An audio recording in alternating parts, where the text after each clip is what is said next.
Bonjour, vous me reconnaissez? André Franck. En ce moment, je fais beaucoup sur YouTube, hein. Ah ben, il y a des fois, il n'y a rien à dire, mais en ce moment, il y a tellement de choses que je ne sais plus par où commencer. Bon, là, on va parler un petit peu du question fric, hein. Tous ces politiciens, bon, ils ont de l'argent, c'est pas des gens fauchés, ils ont un parti derrière ou un mouvement. Bon, bah, Fillon, il avait trouvé une autre manière de se financer. Il semblerait aussi que Le Pen aussi, elle avait une autre manière de se financer. Macron aussi. Macron, bah, c'est Rothschild qui l'a sponsorisé, hein. Le Pen, bon, bah, on dit que c'est les Russes, que c'est Poutine. C'est possible, c'est possible. Mais c'est curieux qu'il n'ait pas financé Fillon. Bon, enfin bref, on ne peut pas faire tout pour tous, hein. Faut faire un choix dans la vie. Alors on préfère choisir celui qui a des chances d'être en tête que celui qui a des chances de ne pas passer du tout. Donc Poutine, il a fait son choix, Rothschild, ils ont fait leur choix. Bon, alors Mélenchon, il fait, les autres, ils font un peu faucher à côté. Bon, bah, enfin, ils doivent quand même y arriver un peu, à joindre les deux bouts.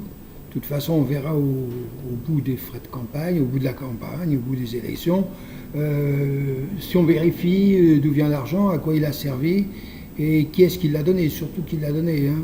Parce qu'il y a moyen, sans doute, de faire passer de l'argent sale ou pas très propre, de le faire passer pour quelque chose de très très propre, comme dans une élection présidentielle.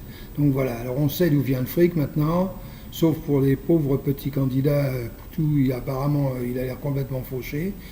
Asselineau, lui, c'est pas, ça ne doit pas être la gloire non plus. Mais enfin, c'est quand même des gens qui ont quand même un petit peu les moyens, puisqu'ils ont réussi à trouver 500 couillons pour les sponsoriser, pour les financer, même pas les financer, non, je me trompe, pour qu'ils puissent accéder. Mais il faut dire qu'à un moment, il y a eu un barrage assez désagréable, hein, vis-à-vis des partis. Et il a fallu que Marine Le Pen dise à ses candidats, même les candidats qui votent pas pour moi, qui sont contre moi, qui disent du mal de moi, donnez-leur quand même votre appui. Moi, à mon avis, c'était très démocratique de faire ça, ce que n'ont pas fait les autres, entre parenthèses. Bon, mais ne vous inquiétez pas, je ne vote pas pour Le Pen, parce que je ne vote pas du tout, je ne suis pas inscrit sur les listes électorales. Voilà ce que je voulais vous dire, mes petits-enfants, pour aujourd'hui. Et tenez-en compte, hein, pour le deuxième tour des élections, parce qu'on ne sait jamais, hein. Des fois, il pourrait peut-être y avoir des grosses surprises.